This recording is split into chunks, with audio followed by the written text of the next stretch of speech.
So hello guys, good morning. कैसे हैं आप सभी? आई होप आप सब स्वस्थ होंगे, मस्त होंगे। तो स्वागत है आपका मेरे चैनल मीनाक्षी ब्लॉग्स में।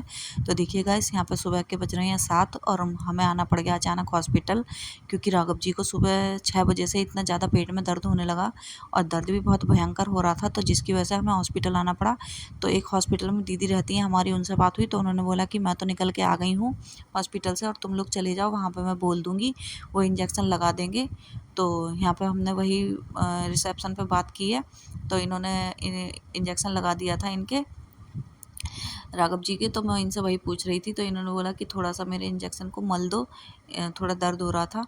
पर मैंने इनको पूछा कि तुम्हें आराम मिला है क्या, तो इन्होंने बोला अभी नहीं मिला। तो हमने थोड़ी देर यहाँ पे बैठ के इंतज़ार किया कि थोड़ा दर्द में आराम मिल जाए, और थोड़ा सा फिर हम घर आ गए थे। दर्द में आराम तो नहीं मिला था, तो घर आकर देखिए मैंने ये सब्ज़ी की तैयारी कर रखी थी, क्योंकि ये कई दिन पहले लेके आए थे फली, ग्वार की फली बोलते हैं इनको, आपके यहाँ क्या बोलते हैं पता नहीं। तो वही मैंने काट के रख रखी थी रात को, और ये सूखे जा रही थी। तो पर इन्हें बनाने का कोई फ़ायदा नहीं हुआ, क्योंकि राघव जी ने ये खाना खाया नहीं था। इन्होंने तो बस पतली सी दाल खाई थी, और मैंने ये सब्ज़ी बनाई तो उन्हीं की वजह से थी कि राघव जी को बहुत पसंद है, पर उनकी तबीयत ख़राब होने के कारण उन्होंने नहीं खाया। तो देखिए यहाँ पे मैंने मट्ठा चलाया हुआ था कि सूखी सब्ज़ी के साथ में मट्ठा चाहिए होता है, खाई नहीं जाती है सूखी सब्ज़ी, और बच्चे तो ये वाली फली वैसे भी नहीं खाते हैं।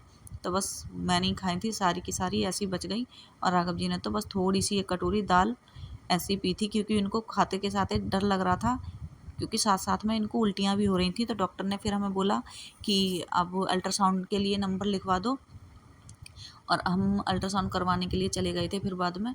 तो देखिए यहाँ पे अल्ट्रासाउंड कराने के बाद शाम हो गई है, तो ये शाम के बज रहे हैं 5। तो हम आ गए थे बाज़ार में, कुछ हमें काम थे जो कई दिनों से पेंडिंग हो रहे थे, वो करवाने भी थे। तो यहाँ पे लेने आए थे हम उसकी अल्ट्रासाउंड की रिपोर्ट, तो जिसकी वजह से हम आगे थोड़ा आ गए हैं कि बाज़ार में चलो जो और काम है वो कर लेते हैं। और इनको आराम भी लग गया था, इन्होंने इंजेक्शन और टैबलेट खा ली थी, तो जिसकी वजह से इन्हें आराम लग गया था। और गाइस मैं बता दूँ रिपोर्ट में क्या आया, रिपोर्ट में आई है पथरी, और वो पथरी मतलब पहली बार ही दर्द हुआ है इनको।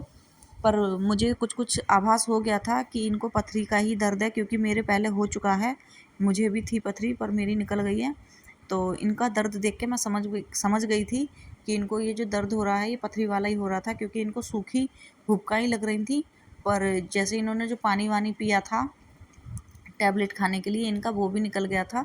तो फिर शाम को कंफर्म हो ही गया था रिपोर्ट में आने के बाद। रिपोर्ट में ही क्या, वो तो जब अल्ट्रासाउंड कराया तभी इन्होंने डॉक्टर से पूछ लिया, तो उसने बता दिया। तो देखिए मैंने अपने फ़ोन का टेम्पर लगवा लिया है, गिलास चढ़वा लिया है, क्योंकि गाइस मेरे फ़ोन का गिलास टूट गया था कि वीडियो बनाने के चक्कर में कई बार फ़ोन गिर गया था, तो जिसकी वजह से बड़ी दिक्कत हो रही थी।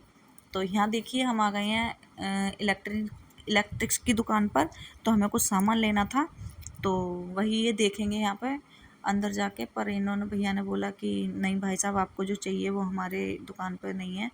तो देखिए फिर हम लोग यहाँ से चले गए थे, और अब हम आ गए हैं दूसरी दुकान पर। ये हमारे घर से ज़्यादा दूर नहीं है, पास में ही है। तो इन भैया से पूछा तो इन्होंने बोला कि हाँ जी भैया मिल जाएगा। तो हम अंदर जा रहे हैं देखने के लिए। अच्छा, हमने क्या लिया है वो आपको आगे देखने को मिल जाएगा इसी वीडियो में। और गाइस ये 2 दिन का वीडियो है, क्योंकि 2 दिन से मैंने कोई ब्लॉग नहीं डाला था, कुछ शूट नहीं किया था। और मम्मी की जो मैंने बताया था कि मम्मी मुंबई घूमने गई हैं, तो वहाँ से भी थोड़ी थोड़ी वीडियो आ गई थी, तो मैंने वो इसी में ही ऐड कर दी हैं। आप लोगों को वो लास्ट में जाके देखने को मिलेंगी, तो आप लोग देख लीजिएगा, और वीडियो को स्किप करके बिल्कुल मत देखिएगा। आप लोगों को आगे ये भी पता चलेगा कि हमने क्या सामान ख़रीदा।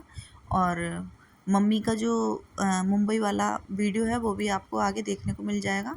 तो देखिए यहाँ पे मैं ये देख रहे थे जो सामान लेना था इनको, वही। और मैंने सोचा कि चलो थोड़ा थोड़ा कैप्चर कर लेती हूँ, आप लोगों को पता चले कि मतलब क्या चल रहा है क्या नहीं चल रहा है, हम लोग क्या कर रहे हैं क्या नहीं कर रहे हैं। तो देखिए यहाँ पे वही, पर इनको कुछ समझ में नहीं आ रहा था। सो गाइस इन्होंने बोला कि चलो, फिर इन्होंने भैया बोले कि नहीं आप एक बार ऊपर भी चल के देखिए। सो हम ऊपर वाले फ्लोर पे आ गए हैं, पर यहाँ पे भी इन्होंने दिखाया है जो हमें सामान चाहिए था वो, पर यहाँ छोटा था पर समझ में नहीं आया, तो जिसकी वजह से फिर हमने नीचे जो लिया है वो फाइनल कर दिया है, आगे आपको देखने को मिल जाएगा। अच्छा गाइस, जब मैं वीडियो बना रही थी तो इन भैया को लग रहा था कि पता नहीं मैं क्या कैप्चर कर रही हूँ, तो इन्होंने मुझसे लास्ट में पूछ ही लिया कि दीदी आपका वीडियो बनाने का पर्पस समझ में नहीं आया मुझे। तो फिर मैंने इनको बताया कि ऐसे ऐसे, तो इन्होंने बोला अच्छा। फिर इन्होंने पूछा कि क्या है आपके चैनल का नाम, तो तो मैंने वो बता दिया। मार्केट से घर आ गए थे तो बच्चों के लिए चाउमीन लेके आ गए थे, क्योंकि बच्चों ने दिन में खाना ऐसे ही खाया था, वो फल ही खाते नहीं हैं, ना ही वो मूंग की दाल खाते हैं, तो उनके लिए थोड़ी सी चाउमीन लेके आ गए थे। मैंने और बच्चों ने तो नहीं खाई थी। तो देखिए यहाँ हो गई है रात और हम जा रहे हैं मंगल बाज़ार। मेरा मंगल बाज़ार जाने का वैसा कोई वो होता नहीं है, क्योंकि मुझे साग सब्जी लेनी नहीं होती है, पर मेरी सहेलियाँ मुझे फिर भी ले जाती हैं कि नहीं चलो, तुम भी चलो, तुम भी हमारे साथ में घूम के आना। तो फिर इन्होंने बोला कि चलो तुम वीडियो बना लो ना, तुमने 2 दिन से ब्लॉग भी नहीं डाला है। तो मैंने कहा हाँ ये बात भी ठीक है। तो देखिए ये हमारी एक फ्रेंड है, ये अंदर से पैसे लेके आई हैं और ये वही दिखा रही हैं कि गाइस हम पैसे लेके जा रहे हैं इन्हें खर्च करने के लिए बाज़ार में। तो देखिए हम बाज़ार में आए हैं।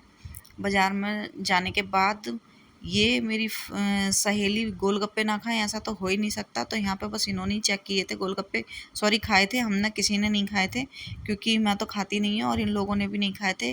किसी को खट्टा नहीं खाना था और कोई कोल्ड ड्रिंक पी के अपने घर से गया था।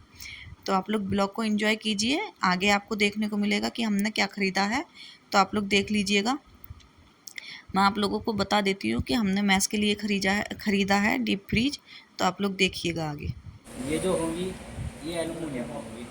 इससे क्या होता है कूलिंग अच्छी रहती है और लाइट भगने के बाद लगभग 8-10 घंटे तक कूलिंग रहती है इसमें। दूसरी बात कि आप कन्वर्टेबल कर सकते हो, कन्वर्टेबल कूलिंग पर करना चाहो कूलिंग पे और बर्फ़ पे करना चाहो बर्फ़ पे। और एक क्या होता है पेंटा कूल में आता है। पेंटा कूल क्या होता है